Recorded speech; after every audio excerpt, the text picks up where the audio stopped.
Welcome to On the Same Page. I'm Tommy Sanders, and welcome to that bookstore at Montebank Place, Conway, Arkansas. The book we're going to concentrate on today, well, it's a first novel by this author, but it's an author whose writing, whose work you already know and probably very, very well. I'll explain. The author is Linda Bloodworth-Thomason, of course, the writer, creator, producer of hit television shows like Evening Shade and, of course, Designing Women. And her novel is called Liberating Paris, the story of 6 friends on the verge of middle age in a very calamitous year in their life in the fictional town of Paris, Arkansas. We'll talk to the author, and also we'll have a discussion with your fellow readers. So stay with us for Liberating Paris.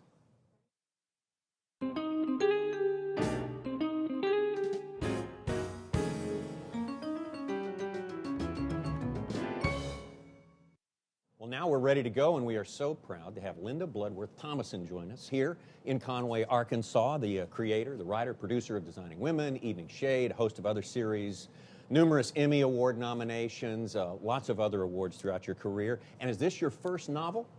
This is my first novel, Tommy. Liberating Paris. That's right. I mean, the first one that's been published, or maybe there's some other ones lying around. No, I have no other novels. This is my only one. All right. Takes place in Paris, Arkansas. Now, this is not the real Paris, Arkansas. Is this a fictitious Paris, Arkansas? It is. It's a fictitious Paris. I wanted a small southern town to use as a metaphor for all the towns and all the people that exist between New York and Los Angeles.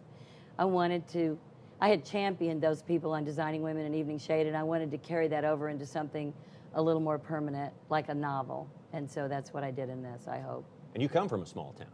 I do. I actually come from Missouri, and it's southern Missouri, 30 miles from Arkansas.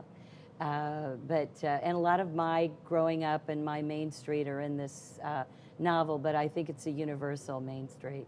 What is it particularly about the town you grew up in that is so evident in this book here? What are the transparent things that are lifted straight from your hometown into the book, or if there are any? No, there are. Well, you know, I grew up, I say this in the acknowledgments, I grew up a lot like Scout and To Kill a Mockingbird. I always say my parents almost destroyed any chance I had of becoming a writer by providing me with such a happy childhood. But fortunately for me, my father drank. And and he added a lot of color to my childhood. He was actually a great dad, but not a Leave It to Beaver dad. He was like Atticus Finch with liquor. And I could go down to the courthouse any weekday and see him defending murderers and thieves on the 3rd floor, or somebody innocent too. And the Main Street was a place where, you know, I ran in a pack of wild boys with my shirt off as long as I could. And then I had a bicycle that I rode downtown. My dad gave me a canoe and a paddle when I was 9 and said, "This is your river, and you can go anywhere on it, and you can out-paddle any boy on it." So that was very empowering. And that street is the street where I found out who I was. You know, the store owners were magnificent people, almost to a person, on Main Street. And you could, you know, for example, in the book, there's a man who sells shoes. And he's a 3rd generation shoe man. And he considers each foot in the town, you know, in his care, that he's looking for just their little jewel, and he's looking for just the right case or box to keep the jewel in. And that's how devoted they are. And, you know, you find out a lot about yourself. It's a place where ideals and notions got inside of you. It's a place like your daddy's lap. You never even feel them being put there. So that's Main Street. You've been so tremendously successful writing about, in general, this region of the country, this part of the world. And obviously this novel, Liberating Paris, is set there as well. Will you always write just about the South and the people who live here, do you think? Or have you ever felt compelled to talk about other places and other times? Yes. Yeah? Yes, I have. But, you know, I thought there was so much out there that was degrading and stereotyping of people that I loved and of my heritage. And so I've wanted to do that with the opportunities on television that I was given, and I want to do it in this novel. But I don't always want to write about it, and I don't always want to champion them either. I'm doing a pilot right now for HBO called The Shakespeares, and it's about the dark side of Hicks. I use the term Hicks lovingly because I am one. And The Shakespeares is to Hicks what The Sopranos is to the Mafia. It's about the Jerry Springer people. And I've never written about those people, but that's part of the circle too. And so I feel kind of unleashed to be able to do that. And I don't always want to write about the South, but I do think it's compelling. It's a well that you never stop wanting to go to. Well, if we start seeing the Shakespeares, as I understand it, they're going to be the opposite of the They're people gonna we be meet the in Paris, opposite. Arkansas. That's right. Was it a conscious effort to portray these people as truly three-dimensional, to fight any stereotypes that exist on both coasts of the United States regarding people in what they, you hear the word flyover land and stuff like that? Oh, Was that what you were thinking before you started writing the book? Oh, absolutely. I wanted to show cosmopolitan, sophisticated, well-educated, small-town Southerners who are capable of embracing great social change. When I was a little girl, my dad took me to the municipal swimming pool when I was 5 years old. He called me Nassen. He said, Nassen, I want you to look over there. He said, you see all those black kids swimming? And he said, that's called Colored Day on Tuesday. And he said, that's wrong. Just so you know, that's wrong. And that wasn't, we didn't picket and we didn't boycott. We weren't heroes.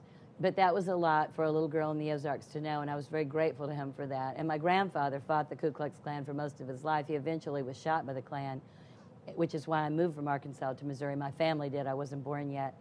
And that was a long-running battle. But I inherited his books, the complete works of Thackeray, Shakespeare, Dickens.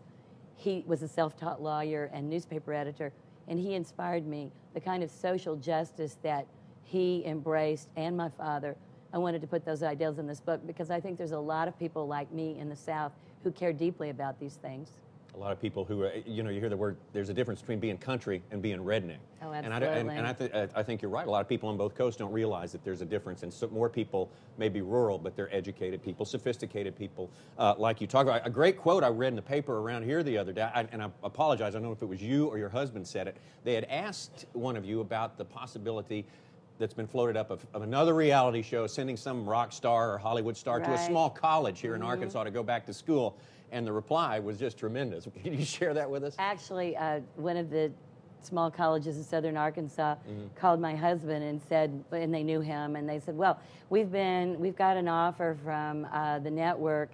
They're going to send Tommy Lee here to attend college, and we just want to know if you think they'll give us a fair shake and present Arkansans in a positive light. My husband said, well, I've got a better idea. Why don't you write that network president back and say that what you would like to do and what you're offering to do is that you'll send a cosmopolitan, sophisticated, well-educated person from Arkansas out to Hollywood to live with a craven, heathen network president and his Hollywood family. And we thought that would be an interesting reality show. We haven't heard back yet. Well, any day now, I'm sure you'll hear back on that from the Hollywood people. Yeah. Well, let's get back to the book, Liberating Paris, again, the story of 6 friends, 6 people who graduated in the same high school class, all on the cusp, as they say, of middle age, all turning 40. What is it about this age that makes them ripe for all these whirlwind of changes and things that happen in the storyline of the book? Well, first of all, I wanted to show family and friends that have continuity between generations. Their grandparents knew each other, their parents, and so these people are deeply embedded in each other's lives. And I don't think it's particularly that they've turned 40, it's just that they've reached a point in their marriage and in their friendship where everything feels a little stale.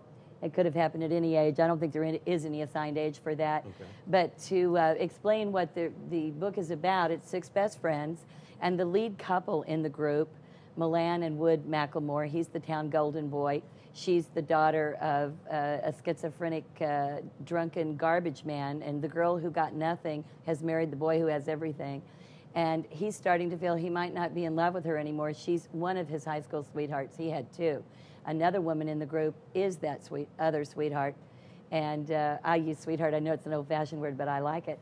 And what happens is, just as his daughter goes away to college, his and Milan's daughter falls for the other woman's son, and just as they get engaged to be married, he and this other woman rekindle their romance. They have an affair. And it destroys everything in its path, the friendships, the families, the hope of future happiness. The novel is about redemption, the road home again, as one of the friends puts it. Now it's not just you having an affair, now we're all having an affair. It's about sorting that out. Watching them, because you build the characters up so well, the first part of the book, all their interactions, the way that the structure of their friendships is presented so well, and then to watch them have this set of problems, almost earth-shattering problems thrown at them, that's when it really gets good. Why are we as readers drawn into that more than anything else? Why is it the human condition that we all want to see how people that we suddenly know so well deal with the worst of adversity? Well, I think it's human nature, and I think that from my vantage point, infidelity is the arsenic of all human intimacy. And I put that in the book because it's something that cannot be laughed about years later. And it's very, very hard to put the pieces back together after something like that has occurred in the midst of love and family and friendship. And I think it's interesting to people because we know that it happens to a lot of people. And it's not only, I didn't write it as a cautionary tale, though. I really think I wrote a tale about tolerance and forgiveness. It's not a lecturing kind of a book or a judgmental kind of a book. And in fact, we have a lesbian marriage and an interracial marriage that takes place in the book. There's a birth, a death, a wedding, a funeral, and a sexual awakening. So it's pretty much got something for everybody. A lot of books written about this part of the country. In fact, we had an author on the last time the show. The book was about escaping, the fantasy of escaping from a small town. It seems like the opposite is true here. These characters want to escape into their town to fix the things and to embrace the things that they love so much about it. It seems the opposite. There are two different kinds of books about the South and small towns. Yeah, and I think there's a lot of books now about yuppies and baby boomers in New York, the devil wore Prada. I've had a lot of people in my book line say, you know, thank goodness there's something else out there for us, because nothing against those books, I'm sure they're lovely books, but you get tired of a steady diet of that, and everything that happens in the world does not happen in New York or LA, and every person who's worth knowing does not live in those places. And so I wanted to show what I thought were compelling characters that you would want to be friends with and see again and again, and I myself felt sad when the book was over because I didn't want to end my relationship with them. I hope the reader will feel that way too. Is one of the characters, one of the six, you? No, I don't think I'm in there. You know, there are parts of people I've known and parts of my childhood. I think when I write romantically, sometimes I draw on my husband. You know, I'm still pretty crazy about him. Yep. But it's no one particular person. Another character, of course, as you indicate, is the town. And there's another storyline. There's a threat to the town in the form of a big discount retailer with a fictitious name. Yes, a mean old superstore. The mean old superstore. These people, I don't know about you, but these people, some of them hate this prospect. Well, they do, and I certainly have no vendetta with the Walton family. Helen Walton's a friend of mine, and I think Helen and Sam are and were wonderful people. But I don't think they intended what happened. But I think Main Street has been destroyed across the country. My husband and I drive across the country every year, and we see the devastation. It's not a small loss. You know, if it's the street where we found out who we are, the challenge is now, how do you get what was on that street where everybody knew everybody, and if you weren't figuring out who you were very well, your parents got a phone call, and everybody knew everybody. It might be the best place that human beings have ever lived or worked or breathed, this Main Street. It was the best of ourselves. A lot of what Norman Rockwell said, even though Hollywood has denied it, I think is true. I think it existed. I don't think, you know, certainly blacks weren't included and women weren't always included, but there was a lot of goodness there, and we shouldn't throw out the baby with the bathwater. Now the challenge is, how do you get that street into your children? I don't think it's a strip mall. I don't think it's the internet. I don't know where we go to do it, and that's the dilemma the Friends are met with. All right. We have a little tradition here. We always ask. It's not always complied. We'd always ask the author to read a little something from the book. Would you read something from Liberating Paris? I would be happy to. It is Jeter's poem. And you can set this up for us. There's something unique about this, and I kind of feel embarrassed to ask you to read it. No, you know what? I'm actually so honored to read this, because as I was writing this, I had, you know, I don't think every novel should become a movie, but I knew I wanted this one to be, because I'd been in politics and entertainment for quite a while, and I wanted to kind of make a splash with my first novel if I could. So I decided to send it to actors as I was writing it. And because I do want it to be a terms of endearment sort of experience. And I sent it to Michelle Pfeiffer, and she called and said she would love to play Milan. And I wrote the character of Brundage for my dear friend, Billy Bob Thornton. And he said, well, you know, I don't have time to read a book, but if you wrote it, I'm going to do it. So he's in it. And it wasn't a very good Billy Bob invitation. But, and then I sent it to Dwight Yoakam to play the quadriplegic poet. I thought Dwight had a kind of that ravaged English poet look of a guy who's been in bed for a long time. And this is based on my cousin, Dr. Carl Lanius. He's an Arkansan who broke his neck in a high school football game when we were 17. And I asked him what he thought about that night, and he said, well, you know, dozens of girls were dancing around my head, girls that I knew I would never know. He was a virgin when he was injured. So the character of Jeter, named for my dear friend, the actor Michael Jeter, was inspired by my cousin, Carl Lanius, who died Christmas Eve. This is his poem that he gave me for the book, and I would love to read it. I would be honored. I wonder how my nights would fare Had I been spared the time when young men singe at a woman's touch, had I been disdainful of the warmth of womanhood by a sort of coolant added to my blood, but instead my blood boiled high at the slightest stroke, and I, a devil Romeo with a fresh haircut and a wild heart, went off to play my part, till stalled in a field out of the game, I cursed that my wick should flicker here, my fellow lame, as young girls I have never known danced round my head without a care. Tonight the boy stalled in a field will sleep like an old man dozing in a chair and dream of woman burning in the air. That's from Liberating Paris. Linda Bloodworth-Thomason, thank you so much. Thank you, Tom. Wonderful book. And thank you for having me. Well, thank you for coming up here today. We're going to take a quick break. We'll be back to talk about Liberating Paris with some of your fellow Arkansas readers, so stick around.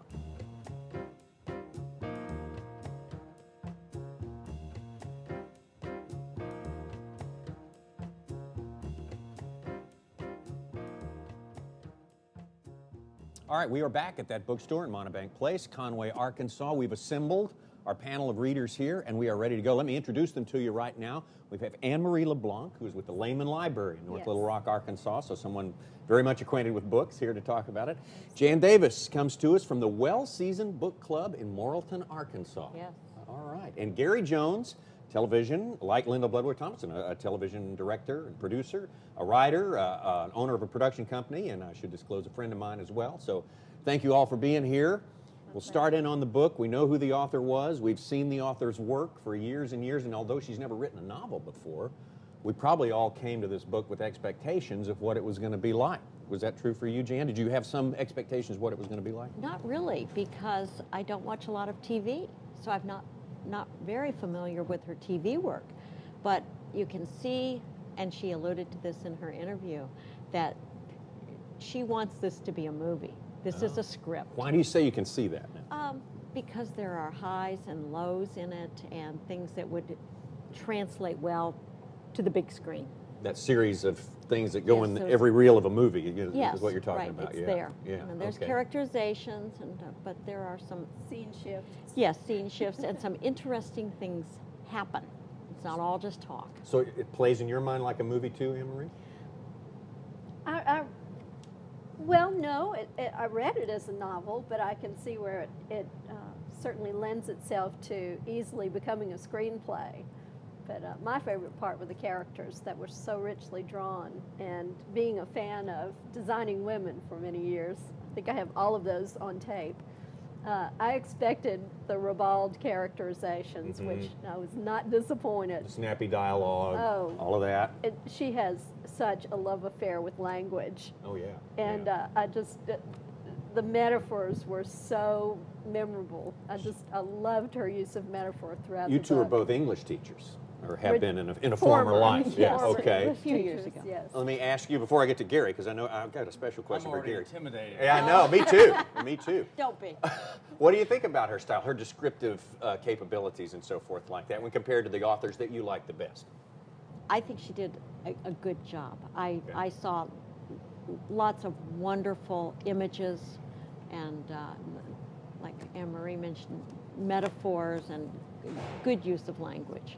Yes. I found myself just laughing out loud, Yes. reading No it by kidding? myself. I really did. All right. Well, good. Because she has such a surprising descriptive gift of And in some cases, unconventional. Show us that. Show us that. You've got it marked there. Show us that. This is one paragraph, one sentence. it's 12 lines long. 12 lines Yes. long. Hey, just hold this up because they can get a shot of it on this camera right here. Yeah, there we go. Yeah, one sentence, 12 lines long, but you say it works, right? Oh, absolutely. So it's whatever works, right? Absolutely, but for an English teacher, that's about as run-on as you can get. Okay. And Gary Jones, we were talking about the movie version, and I understand that you knew, before you even picked up the book, that the movie was going to be made. We didn't learn it until today when we had the interview with Linda. You not only knew it was going to be made, but you knew in advance who the casting, who the people were going to be cast in the movie were. Well, she shared with, I think, other audiences that she wrote it with Billy Bob Thornton in mind for Wood, and some of the other characters have already signed on, which I think when one reads a novel, you do that anyhow in your head. You kind of Do you do that? assign. Yeah. I do. But then again, I'm more accustomed to reading and writing screenplays and thinking in cinematic terms, and as in those terms, the book works very well. You can tell Is that, it transparently cinematic? Is it just almost a movie script as you read it, Gary? Well, I mean, it's certainly more layered, more richly peopled than a movie version will be. And I know she's writing the script, so I'm sure that it will evolve somewhat in the final movie version. And it'll be pared down somewhat, right? Isn't that the way that movie scripts work? You Sure, have to do that. It has to get down to about 100 pages. So it's going to be, I think a reader's going to be sort of disappointed. Are you guys, let me ask all of you this. I'm always disappointed when I see a movie of a novel I've liked. Is that true for you, Jean? Yes. Yeah? Anne-Marie? Well, like Gary, I knew ahead of time that she had written this and cast it. So as I read it, I could hear Billy Bob Thornton's dialect, and it just made it that much funnier for me. And the character of Brundage, is that what she said she was going to? Okay. That fits him to a T. I can see that she wrote it for him. I have to agree with you on that. All the characters, the main 6 characters, would you say that they are people you can identify with, people you've known before, Gary? Well, certainly. She takes an approach that kind of glorifies the real Paris, Arkansas, and really small town. I mean, where other people belittle it, she kind of raises it to a level that's unrealistic in some ways. Yeah. A little more culture than perhaps might be found, but it's time to have it swing in that direction. She does a great job. And she mentioned, you all heard her interview, she said that was one of her conscious efforts, the book was, to make people on the other coast realize that we're not all hicks, we're not all yokels, and I guess this has maybe been a crusade of hers for a while. But do you think it swung a little too far the other way? We take a loss in the reality department when we portray these people in this small town as being maybe a little more cosmopolitan than they probably would be? Possibly. Possibly. I think there's a good possibility, although I do identify, I know these people. And, and so I can identify with them, and I think that maybe there's nothing wrong with exaggerating things a little bit for the purpose of her novel, her script. For comedy in particular. Oh yes, and especially for comedy. Cartoon it a yes. bit. Right. Yeah. It's definitely a comic. I guess it's a comic novel more than anything else. Would you say that? I don't know if I agree with that. There's humor in it. There's a good There's deal humor of in it. And there's a great deal of romance as well. Yes. Mhm. Yes. And a lot of nostalgia, too. Do you think? Was it too nostalgic? Is she being unrealistic in having all the characters yearning for this world, this Main Street America that we probably never will be able to get back again? Well, I think it's thought-provoking in that way, in that it invites the reader to take a look at what may have been lost with progress. And she also provokes thought in a number of different ways.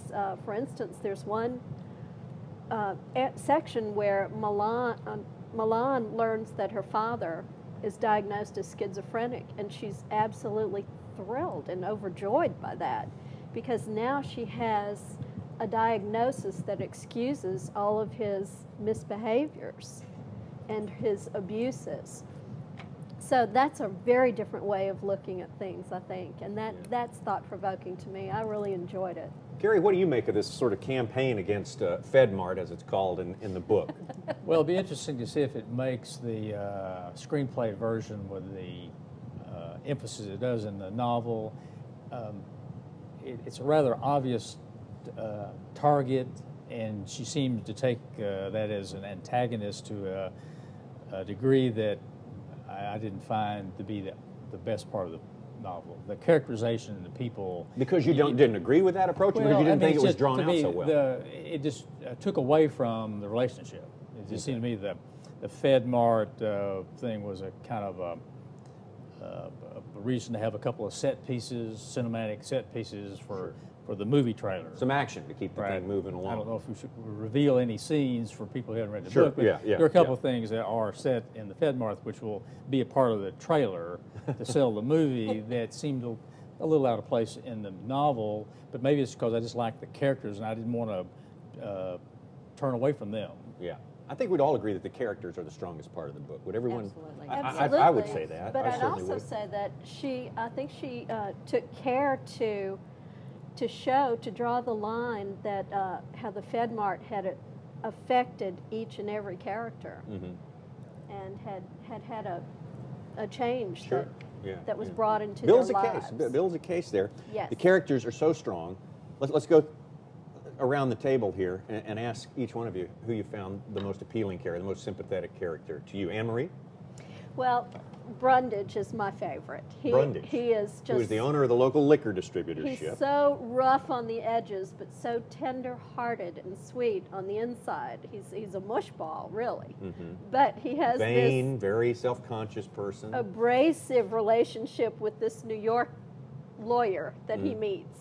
And it begins over the telephone, but in fact, they end up meeting one another and being very attracted to one another. Well, there you go.